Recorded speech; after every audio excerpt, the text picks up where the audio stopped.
ఈ శ్లోకంలో శంకరాచార్యుల వారు మనకి అమ్మవారి పాపిటని దర్శనం చేస్తారనమాట. అమ్మవారు కూర్చుని ఉన్నప్పుడు సాధారణంగా శిరస్సుపై కిరీటంతోనే కూర్చుని ఉంటుంది. అసలు అమ్మవారి కేశ సంపదే దర్శనం అవ్వదు. అటువంటప్పుడు అమ్మవారు తీసిన పాపిట ఎలా దర్శనం అవుతుంది? అవ్వదు. ఒకవేళ పాపిటని దర్శనం చేద్దామన్నా పాపట తీసుకునే ముందు అమ్మవారు పెట్టుకున్న సింధూరపు చుక్క మీకు దర్శనం అవ్వదు. కానీ అమ్మవారి దగ్గర తప్పకుండా దర్శనం చేయవలసిన వాటిలో అది ఒకటి. అలా ఎందుకు దర్శనం చేయాలి? దర్శనం చేస్తే ఏమవుతుంది? ఈ రహస్యాలన్నీ శంకరాచార్యుల వారు ఈ శ్లోకంలో చెప్తున్నారండి. గొప్ప ప్రయోగం చేశారనమాట. ఇందులో మొట్టమొదట ఏమంటున్నారు? తనోతు క్షేమం నహ, అమ్మా మాకు క్షేమం కలుగుగాక తల్లి అంటున్నారు. ఈ శ్లోకానికి వాక్యాన్ని, భావాన్ని ఎవరు చదువుతున్నారో, ఎవరు వింటున్నారో వారందరికీ క్షేమం కలగాలి తల్లి. క్షేమం అంటే ఏమిటి? ఉన్న వస్తువులు ఉన్నట్టుగా ఉండి, మనకి ఉన్న ఐశ్వర్యం నిలబడి, అమ్మవారి అనుగ్రహం మన యందు ప్రసరించడం.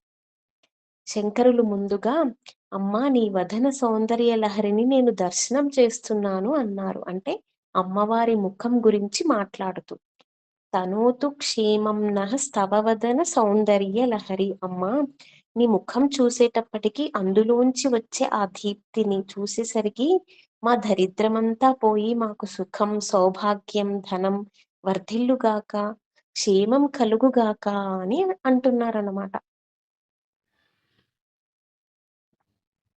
ఇక్కడ ఇంకేమంటున్నారు? పరివాహ స్రోత సరణిరివ సీమంత సరణిహి అంటున్నారు. ఇక్కడ సీమంతం అని ఇదొక విచిత్రమైన మాట అండి.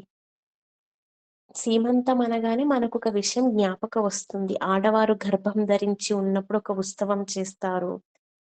అది 6వ నెలలోనే చేయాలి. అది గుర్తుకొస్తుంది మనకందరికి. శంకరాచార్యుల వారు అమ్మవారి జుట్టు సీమంతం అని అంటున్నారు. జుట్టు సీమంతం ఏమిటి? గర్భిణి అయిన స్త్రీకి సీమంతం చేయడం మనకి తెలుసు. ఆడవాళ్ళకి సీమంతం అంటే ఆడవాళ్ళకి చేసే ఉత్సవాన్ని సీమంతోన్నయనం అని పేరు. సీమంతోన్నయనం అని పిలవాలి. సీమంతోన్నయనం అంటే జుట్టు పాపట తీయడం. జుట్టు పాపట తీయడాన్ని సీమంతం అంటారు. సీమ అంటే హద్దు అని గుర్తు. అంతం అంటే అక్కడితో అయిపోవడం. ధర్మశాస్త్రం ప్రకారం ఆడవారి జుట్టు పాపిట తీయకుండా ఉండకూడదు. పాపిట తీసి తీరాలి. పాపిట తీసి 2గా విడదీసి దువ్వుకుంటారు. పాపటను జుట్టు చివరి కంట తీయకూడదు. ఆ పాపటను బ్రహ్మస్థానం వరకు మాత్రమే తీయాలి.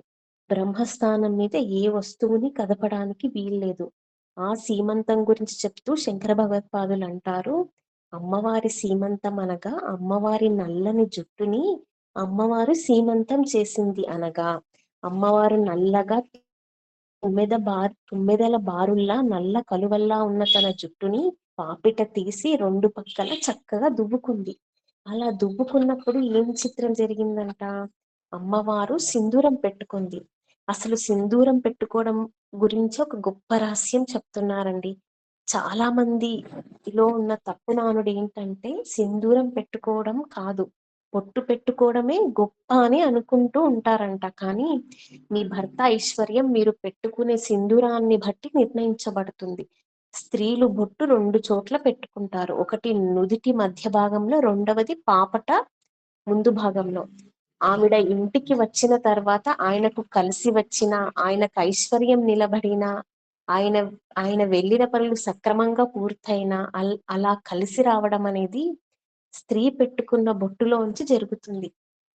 మెట్టినింటి వైభవాన్ని కోరుకున్న స్త్రీ, తన భర్త వృద్ధిలోకి రావాలని కోరుకున్న స్త్రీ, తాను ఏ ఇంటికి వెళ్ళిందో ఆ ఇంటిలో వంశం నిలబడాలని కోరుకున్న స్త్రీ, తనని ధర్మక్షేత్రంగా స్వీకరించిన పురుషుడికి కొడుకులు పుట్టి ఆ వంశం పెరగాలని కోరుకున్న స్త్రీ ఖచ్చితంగా పాపట ముందు సింధూరం పెట్టుకోవాలి. అక్కడ పెట్టుకోవడం వెనకాతల ఈ ఒక రహస్యం ఉంది. శాస్త్రంలో 5 లక్ష్మీ స్థానాలు చెప్పబడ్డాయి. ఒకటి పద్మం అండి, రెండవది బిల్వదళం, మూడవది ఏనుగు కుంభస్థలం, నాలుగవది ఆవు వెనక తట్టు లక్ష్మీ స్థానం అన్నమాట. 5వ లక్ష్మీ స్థానం తల మీద పాపిట తీయడం ఎక్కడ మొదలవుతుందో ఆ చోటు లక్ష్మీ స్థానం అన్నమాట. ఆ లక్ష్మీ స్థానం ఆరాధించబడిన నాడు భర్తకి ఐశ్వర్యం, విజయం వస్తాయి అని చెప్తున్నారన్నమాట. భార్య ఇంట్లో తిరుగాడుతున్న లక్ష్మి. అందుకే అమ్మవారు ఆడవాళ్ళకి చాలా తేలిగ్గా ఉపాసననిచ్చేస్తుందండి. వాళ్ళు మగవారిలా లేచి సంధ్యావందనం అది ఇది చేయనవసరం లేదు. నిద్ర లేవగానే ముఖం కడుక్కొని బొట్టు నుదుటన పెట్టుకుంటే చాలు. బొట్టు పెట్టుకుంటే లక్ష్మీదేవిని సహస్రనామాలతో వారు ఆరాధన చేసినట్టే. పాపిట్లో కుంకుమనే పెట్టుకోవాలి తప్ప ఇతర పదార్థాలను పెట్టకూడదండి. పెట్టుకున్న చేతికి ఉన్న కుంకుమను గోడలకు రాయకూడదు. దాన్ని పాపిటలో రాసుకుంటారు. అందుకని ఆడవారికి పాపట కొద్దిగా ఇరుపుగా ఉంటుంది. ముందర పెట్టుకున్న సింధూరం సూర్యబింబంలా వెలుగుతుండాలి. ఆ లక్ష్మి స్థానం ఎప్పుడూ అర్చించబడి ఉండాలి. అది చెప్తున్నారు. అమ్మవారు నుదుటన కుంకుమ బొట్టు, పాపిట సింధూరం పెట్టుకుందని చెప్పడం జరిగింది. అమ్మవారు కుంకుమ పెట్టుకొని తన పాపిట్లో కుంకుమ రాసుకుంది. మిగిలిన వాళ్ళకి ఆదర్శం చేయడం కోసం ఇది మనకి చూపిస్తున్నారు. పాపట ముందు అమ్మవారి సింధూరం పెట్టుకుంది. అది ఎంత విచిత్రంగా ఉందంటే, అమ్మవారు తన పాపట ముందు భాగంలో సింధూరం పెట్టుకుంది. జుట్టు దువ్వుకుంది. ఆ జుట్టును చూస్తే చీకట్ల గుంపులు వచ్చి అక్కడ కూర్చున్నాయా అన్నట్టుగా ఉందంట. ఆ చీకటి కూడా అపారమైన బలం ఉన్న చీకటి. చీకటికి బలం ఉంటుందా అంటే ఉంటుందని అంటున్నారు శంకరులు. ఏమిటి దానికి గుర్తు అంటే, అమ్మవారి పాపట ముందు పెట్టుకున్న సింధూరం బాలసూర్యుడిలా ఉందంటున్నారు. బాలసూర్యుడిలా ఉంటే ఏమవ్వాలి? కిరణాలు అన్ని వైపులకి రావాలి. ఇప్పుడు ఇక్కడ అమ్మవారి జుట్టు అంతా చీకట్లలా ఉంది. చీకట్లలా ఉన్న జుట్టుని సూర్యుని ఎర్రని కిరణాలు కప్పేయాలి. సూర్యుడు వచ్చేశాడంటే ఇక చీకట్లు కనపడకూడదు. జుట్టుని ఎర్రటి కాంతి కప్పేయాలి. కానీ ఇక్కడ అలా కప్పలేదు. అమ్మవారి జుట్టు నల్లగా ఉంది. బొట్టొక్కటే కనబడుతుంది. సూర్యుడు కనబడుతున్నాడు. కానీ కాంతి కనబడటం లేదు. ఎంత విచిత్రం! సూర్యుడు బొట్టు వచ్చేశాడు. కానీ చీకటి అమ్మవారి జుట్టు ఉండిపోయింది. ప్రపంచంలో ఇలా ఎప్పుడూ లేదు. అటువంటప్పుడు సూర్యుడు వస్తే చీకట్లు పారిపోతున్నాయమ్మా. నీ దగ్గరకు వచ్చేసరికి ఇలా జరగడం లేదు. నువ్వు సింధూరాన్ని సూర్యుడిలా పెట్టుకున్న చీకట్లు అలాగే ఉన్నాయి. అంటే నీ జుట్టు అలాగే ఉంది. ఎర్రదనం చేత కప్పబడలేదు. ప్రబల కభరి అమ్మా, ఆ జుట్టుకింత బలం ఎక్కడి నుంచి వచ్చిందమ్మా? నీ వలన వచ్చింది అని చెప్తున్నారన్నమాట. అమ్మా, సూర్యబింబంలా నువ్వు నీ నుదిటిపై సింధూరం పెట్టుకున్నావు. అయినా నల్లని జుట్టుని ఎర్రటి కాంతులు కప్పలేకపోతున్నాయి అని చెప్తున్నారనమాట. అలా అమ్మ ఆ జుట్టు అంతగా ఉంది అనమాట. శంకరాచార్యుల వారు పైకి ఇలా అంటున్నారు. లోపల రహస్యం ఏమిటి అంటే, అమ్మ తన కురుల పట్ల అంత శ్రద్ధ కలిగినదనమాట. సుమంగలి కూడా తన కురుల పట్ల అంత శ్రద్ధ కలిగి ఉండి తీరాలని చెప్పడం అనమాట. ఎప్పుడైనా జుట్టు విరబోసుకొని ఉండకూడదు. ఏ స్త్రీ అయినా ముడి వేసుకొనే ఉండాలి. అది చెప్తున్నారు. అందుకని అమ్మవారు అంతలా కేశపాశాన్ని రక్షించుకొని ఉండటం తన భర్త పట్ల పాతివ్రత్య ధర్మంతో ఉండడం. అమ్మా, నువ్వు రోజు నీ కబరిబంధాన్ని అంత గొప్పగా వేసుకుంటున్నావంటే అది నీ పాతివ్రత్యాన్ని సూచిస్తుందమ్మా. అందుకని నీ జుట్టుకి ఆ బలం వచ్చింది. ఏమిటిప్పుడు శంకరులు చెప్పేది? స్థాన బలం. అమ్మవారి జుట్టు రోజు అలా సంస్కరించబడుతుంది కాబట్టి ఆ బలం వచ్చిందంట.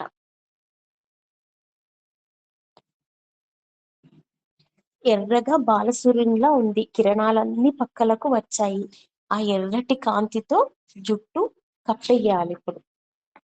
విషాంబృందై చీకట్ల గుంపుల్లా ఉన్న నీ జుట్టు ఎర్రటి కిరణాలను తమ కింద పెట్టేసుకున్నాయమ్మా. ఇప్పుడు ఎక్కడా అరుణకాంతి కనపడటం లేదు. రెండు పక్కల నీ జుట్టు ఒక్కటి మాత్రమే కనబడుతుంది. చిత్రం ఏమిటంటే అమ్మా, నువ్వు పాపట తీసుకుంటున్నప్పుడు పాపట తెల్లగా ఉంటుంది. దాని మీద నువ్వు బొట్టు పెట్టుకుని రాసుకుంటావు కదా, అప్పుడు ఈ పాపటంతా ఎర్రగా అవుతుంది. ఆ ఎర్రగా ఉన్నది చిన్న సూర్యుడి ఒక్క కిరణంలా ఉందన్నారనమాట. సూర్యుడు ఎప్పుడు ఒక్క కిరణంతో కనపడడు. సూర్యుడు రాగానే అన్ని వైపులకి కిరణాలు పడిపోతాయి. మరి ఒకవేళ ఒక్క కిరణమే కనపడటం ఏమిటి అంటే, చీకట్లు అనుకున్నాయట సూర్యుడు వస్తే మీరు పారిపోతారు, మీరు సూర్యుడిని బంధించడం ఏమిటి అని ఎవరైనా అడుగుతారేమో. సాక్ష్యం చూపిద్దామని అది సూర్యుడు కాదు, అదేదో ఎర్రటి గింజ అంటారేమోనని మిగిలిన కిరణాలన్నింటినీ చీకట్లోకి దాచాయి. అంటే మిగిలిన కిరణాలు జుట్టులోకి వెళ్ళిపోయాయన్నమాట. జుట్టు మీద కిరణాలు ఉండి జుట్టును కనపడకుండా చేయడం కాదు. జుట్టు కనబడుతోంది, కిరణాలు కనబడటం లేదు. ఇది ప్రపంచంలో ఎంత ఆశ్చర్యమమ్మా! అలా ఎప్పుడైనా జరిగిందా? చీకట్లని సూర్యుడు తరిమేయడమే గాని సూర్యుడిని చీకట్లు ఆపేశాయా? అది ఇవాళ జరిగిందమ్మా. అది జుట్టుకు ఉన్న నల్లదనం అదమ్మా అని అంటున్నారనమాట. అమ్మవారి జుట్టుది.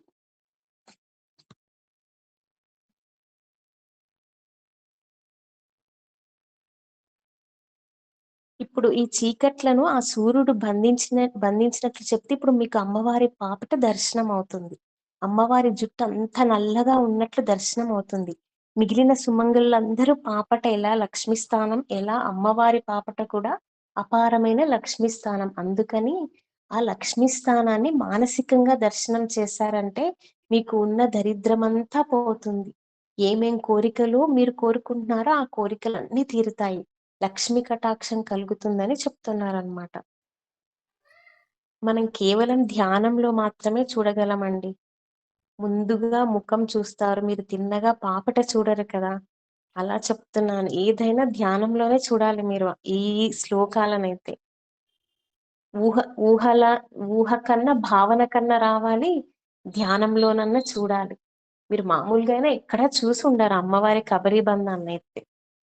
మనకెక్కడ కనిపించదు కదా! వెనక్కి వెళ్ళి చూడలేం మనము.